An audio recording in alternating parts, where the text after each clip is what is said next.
My name is Emil Zimmerman, and I'm one of the two co-vice presidents of the PAC.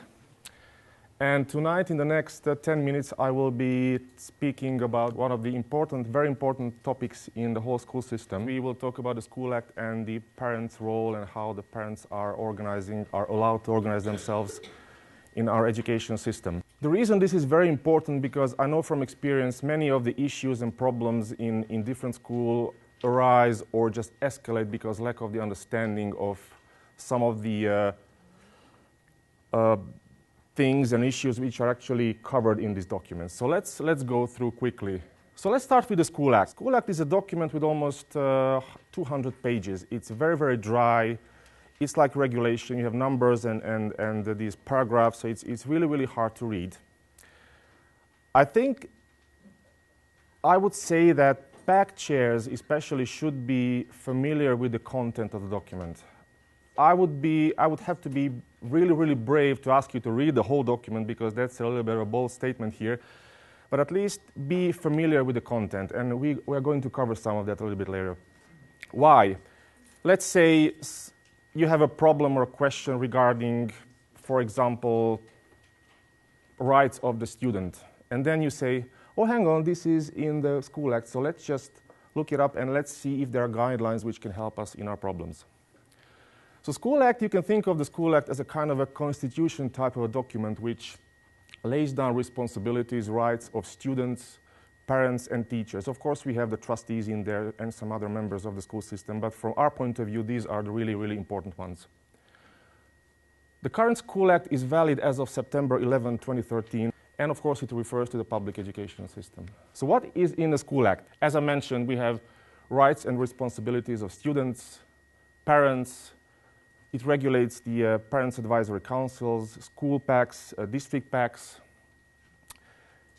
You can learn about home education, school personnel, conflict of interest, board of education, how the elections should be run, finances, francophone schooling, and lots of other stuff. 200 pages. Okay, let's look at students.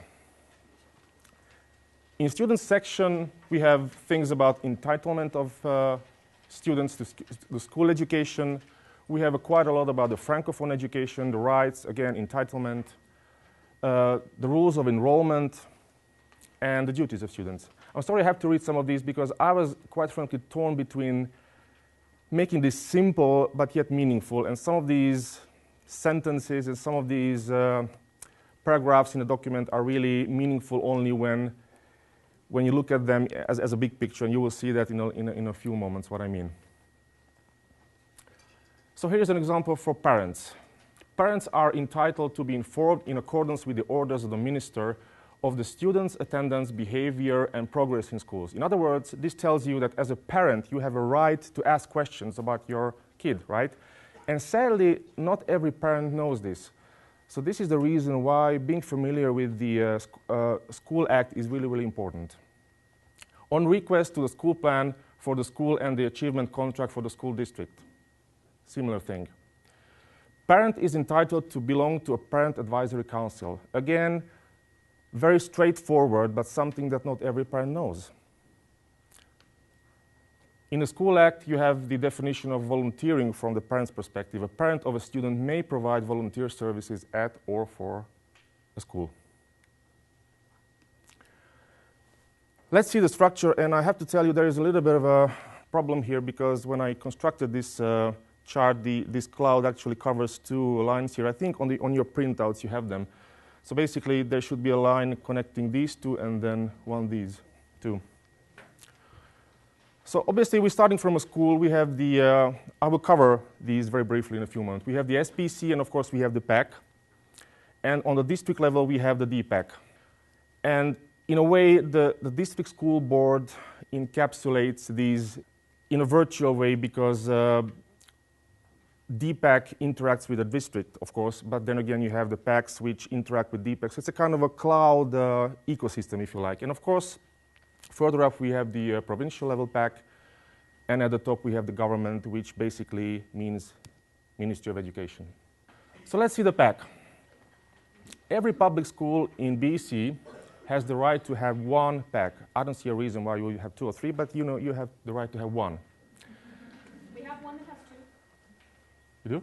We have a secondary school that actually, Oh, wow. well, they have 2 meetings every month because they have a Korean PAC meeting and they have an English PAC meeting. Interesting. Oh, there you go. However, you can only vote at one of them.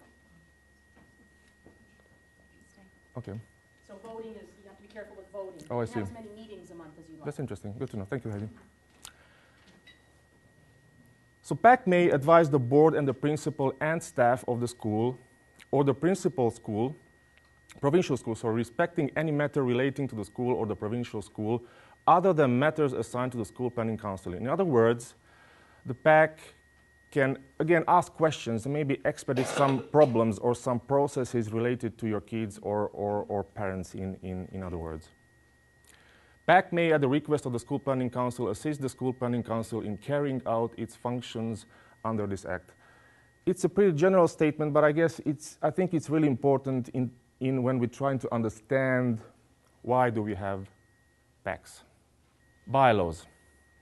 PAC has to have bylaws governing the dissolution of Parents Advisory Council. This is important because under certain circumstances, this has to happen. Then you have to have bylaws governing the election of members to represent the Parent Advisory Council on the School Planning Council and the election of members to represent the Parents Advisory Council on the District Parents Advisory Council. SPC, School Planning Council. So first of all, who is in SPC?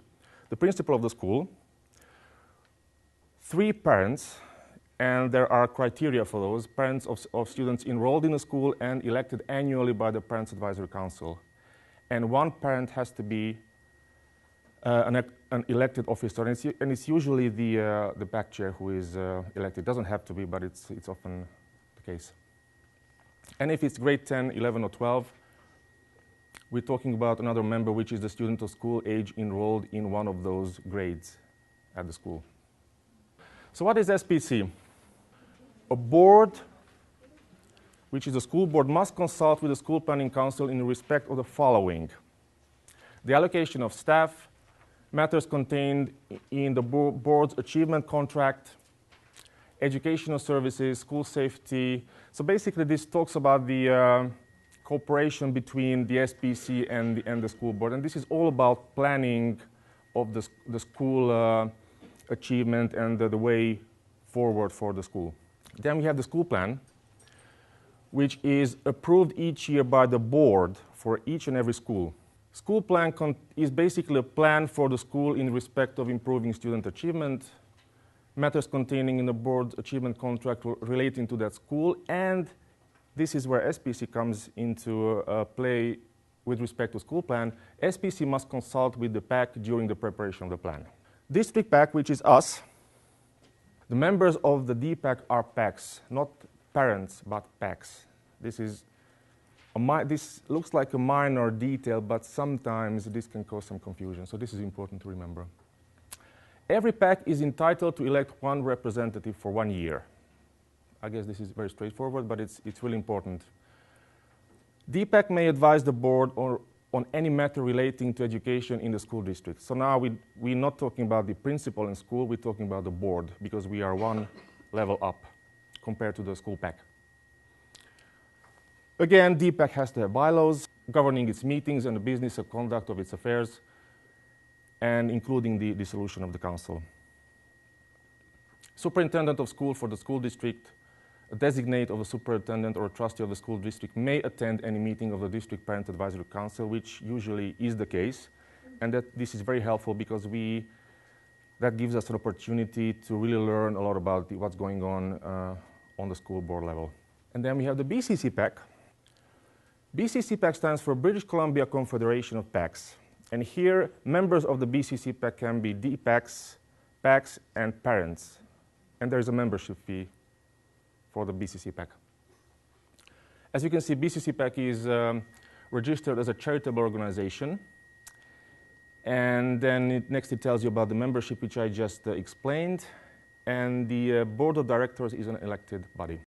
And the important stuff here is that BCC PAC interacts with the government of British Columbia, which basically means the Ministry of Education. And here are some resources. This is the link where you can actually download the School Act, maybe on your iPad, and before you go to sleep, open it up and read it.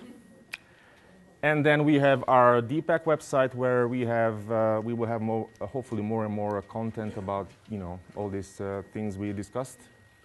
Up to now, and of course, the BCC PAC. Thank you very much.